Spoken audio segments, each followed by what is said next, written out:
14-14 ani se fut coaie.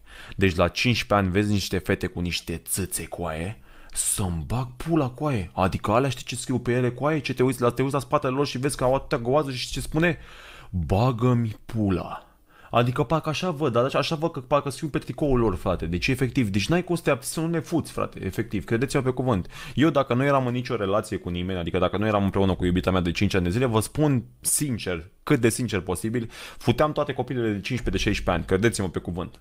Deci credeți-mă pe cuvânt, au niște găoaze copilele astea coaie și niște țâțe de să-mi bag pula coaie.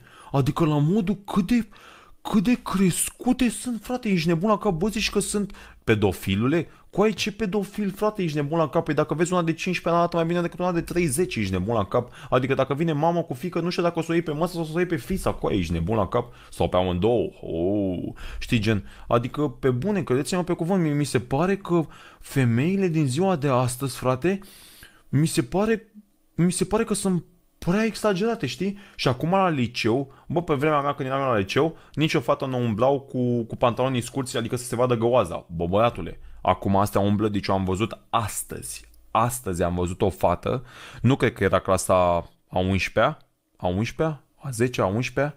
Nu știu dacă era, nu venea de la școală sau ceva, cred, dar vă spun să cred că avea vreo 16 ani. I-am văzut toată găoaza.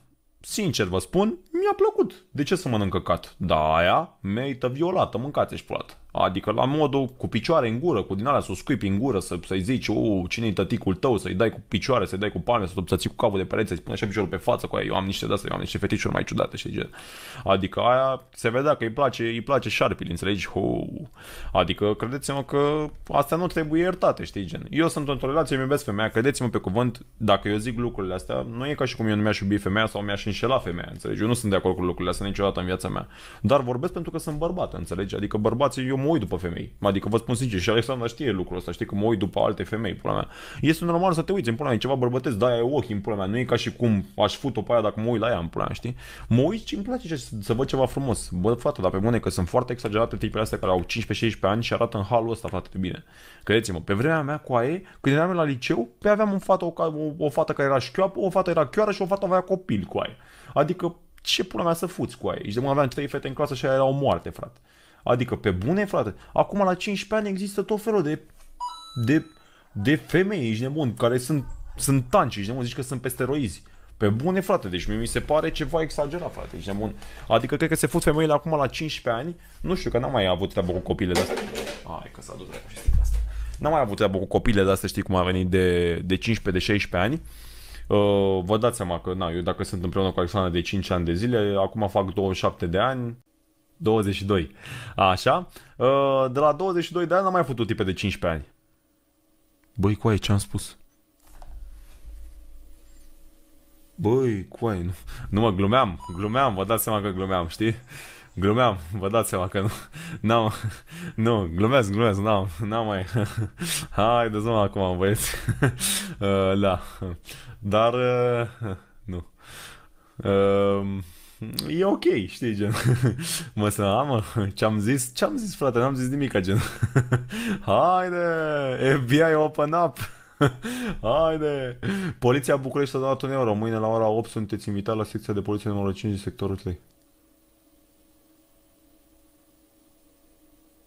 Oh, vă pup, da, trebuie să-mi renoiți buletinul, da, știu. Hai că... Glumeam, hei! Știți că a fost o glumă totul. Eu fac story time-ul astea pentru amuzament, mai exagerez câteodată, știi ce zic? Glumeam, nu este chiar așa, adică, hei, chill down.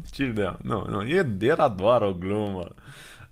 Pe bune că era, da. Toate femeile la care am întreținut de relații sexuale au fost protejate și aveau 18 ani plus. Serios vorbesc. Și am făcut contract de la prenunțial, de la, știi cum a venit, de la când ești de acord, ești de acord să te fuți cu mine la ora data cu tare, știi ce zic, și semnătură și tot ce, am tot ce trebuie, adică am dovezi, am orice, pe bune, să mor dacă nu glumeam, să mor, hai că aveam dacă e.